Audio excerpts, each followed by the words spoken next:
Bagaimana agar cabang tersier anggur cepat rata? Assalamualaikum warahmatullahi wabarakatuh.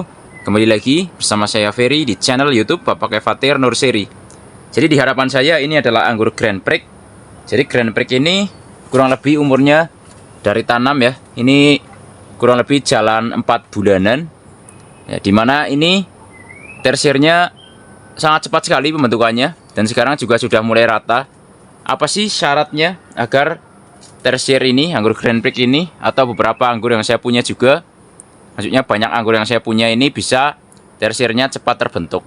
Yang pertama saya akan mulai dari media tanamnya, jelas ya teman-teman ya, buat yang baru bergabung di channel saya. Jadi buat teman-teman yang baru mau tanam anggur, yang pertama adalah perhatikan media tanamnya, karena media tanam ini adalah rumah dari pohon anggur.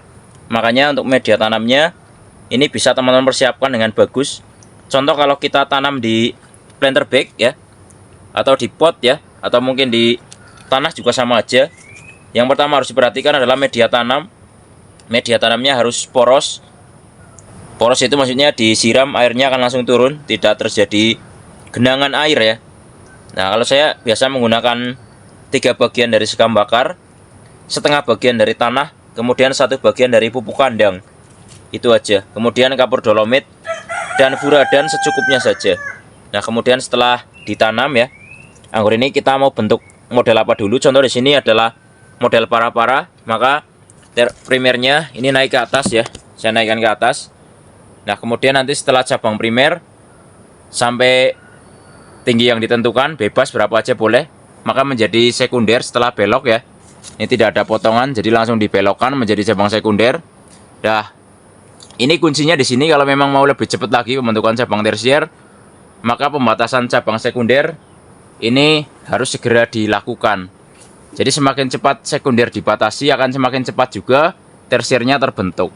Nah kalau di sini ya, ini memang sengaja sekundernya pendek, karena sudah banyak jenis juga ya, dan juga berbagi dengan varian-varian lain juga. Contoh di sini ada varian beda lagi. Di sini ada Gosvi, di sini ada Donetski, ya di sana ada Taldun ya. Ada Everest, karena tempatnya sempit jadi berbagi-bagi dengan yang lain. Makanya untuk cabang ininya, sekundernya sangat pendek sekali. Ini paling hanya 1,3 meter aja ya sekundernya. Nah, ini saya potongnya di sini. Ini bekas potongnya di sini. Nah, ini adalah cabang sekundernya, dipotong di sini ya. Nah, kemudian tersiernya saya bentuk dari tunas air. Nah, tunas-tunas air ini bisa teman perhatikan ya. Nah, ini yang pertama, ini sudah panjang juga, sana sangat panjang sekali, sudah di Excel break juga. Yang ini ya, yang kedua, lihat ini dari tunas air juga, sudah mulai coklat, sudah mulai besar juga, dan sudah mulai panjang juga. Dan ini yang ketiga, ini kecil. Nah kalau ini bisa kita abaikan saja ya untuk Grand Prix ini, atau jenis apa aja boleh, silakan. Kalau seperti ini kita tinggal aja nggak apa-apa, karena ini terlalu tertinggal daripada yang lain. Nah kemudian yang mana lagi ini ya? Ini yang keempat berarti. Kalau ini bisa kita pelihara, karena ini panjang walaupun masih kecil, tapi ini subur sekali. Kemudian yang ini juga mantap juga kayak tadi ya, panjang juga. Yang ini juga walaupun kecil sudah mulai panjang. Nanti insya Allah setelah di Excel break juga mau besar. Nah yang ini ya, ini juga gede juga. Sana sudah mulai panjang juga. Nah ini tinggal penuaan aja. Jadi untuk menyamaratakan yang sudah panjang, ini sudah saya Excel break juga. Nanti yang lain insya Allah menyusul. Dan yang tertinggal seperti yang tadi, ada satu lagi saya tunjukkan ya. Jadi yang ini yang pertama yang tertinggal kan ini ya, tertinggalnya sangat jauh banget, bisa diabaikan. Yang kedua ini, nah ini berarti ada 2. Jadi walaupun ada 1, 2, 3, 4, 5 ya, 1, 2, 3, 4, 5, 6 ya. Ada 6 cabang aja dari 1,3 meter, itu nggak masalah. Karena variannya juga berganti atau saling berdekatan dengan varian lain. Ya, jadi dari 1,3 meter ada 6 tersier, ini nggak masalah. Yang penting nanti tersiernya sama rata. Nanti kita coba buahkan untuk Grand Prix ini ya. Ya jadi kalau misalnya proses dari awal, ini yang baru terbentuk, mungkin saya mau pindah ke sana. Ini ada juga MS01 ya. satu baru saya bentuk percabangannya. Ini jauh lebih mudah diikuti karena masih muda.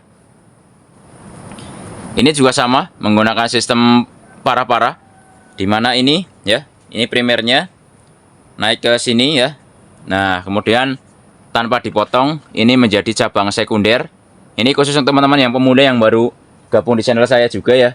Jadi silakan bisa diikuti untuk cara pembentukan cabangnya. Sekundernya ini ya, kemudian sekundernya saya batasi sampai sana aja. Nah sudah saya potong di sana. Yang terjadi adalah tunas airnya semuanya aktif ya. Nih, tunas airnya ini lihat teman-teman, ini jadi tersier, sangat aktif sekali ya. Nah ini sudah mulai panjang semua. Nah kalau ini penataan percabangannya juga sama, sedapatnya saja. Jadi ada yang kalau misalnya banyak arah ke sini karena di sini masih kosong. Nanti kalau misalnya di sana ada juga paling 1-2 karena di sana sudah banyak varian lain juga. Ada tamaki, ada veles di depan pintu sana. Ya jadi sedapatnya saja ya. Untuk penataan percabangan kalau tempatnya sempit dan juga maksudnya kurang luas dan juga banyak varian ya sedapatnya saja, yang penting rapi. Nah ini lihat, ini juga aktif banget. Kemudian ini ya, dan banyak lagi ya di sana. Ini juga bagus semua. Nah begitulah caranya. Jadi nanti tinggal pemerataan cabang itu sama caranya. Jadi tinggal kita axle brake nanti di tersier yang sudah tinggi atau sudah panjang duluan, kita axle brake, maka nanti hasilnya akan sama rata. Nah itu kalau di cabang muda. Nah nanti setelah rata misalnya sudah siap, baru kita pruning seperti Heliodor yang kemarin ya. Nih, ini Heliodor yang telah di pruning kemarin. Jadi untuk prosesnya seperti itu. Nah setelah itu baru nanti setelah pruning baru kita dapatkan buah ya. Nah seperti ini contohnya, ada Dickson sudah mulai matang ya. Ini memang pembuahannya kurang maksimal karena musim hujan juga ya. Nih Dickson, ini ada Dickson contohnya. Nih memang sedikit kurang maksimal pembuahan kali ini. Jadi begitu caranya untuk membentuk percabangan anggur. Ya bisa dibentuk dengan model apa aja, ini sesuai dengan kebutuhan aja. Bisa tralis, bisa para-para ya, bisa satu arah para-paranya, bisa dua arah, atau bisa menggunakan sistem tulang ikan boleh ya. Misalnya kayak gini ya, ada yang ke sana, ada yang ke sana, atau dua arah, ini juga boleh ya. Ini menyesuaikan kebutuhan tempatnya saja. Nah yang paling penting dari cara itu tadi, ada hal juga yang perlu diperhatikan teman-teman.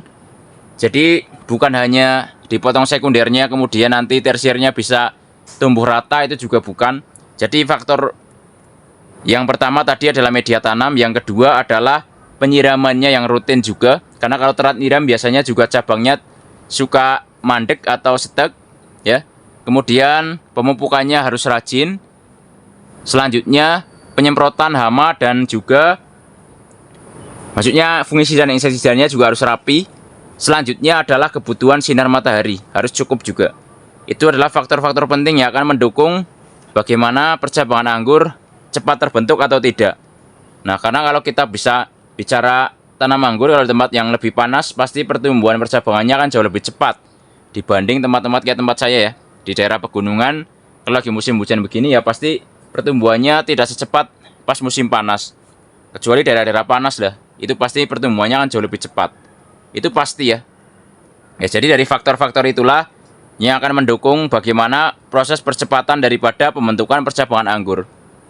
Ya mungkin itu aja, semoga bermanfaat. Jangan lupa like, subscribe, komen, dan share agar channel ini makin maju dan berkembang. Assalamualaikum warahmatullahi wabarakatuh. Salam pengangguran dari saya Ferry, Purwokerto, Jawa Tengah.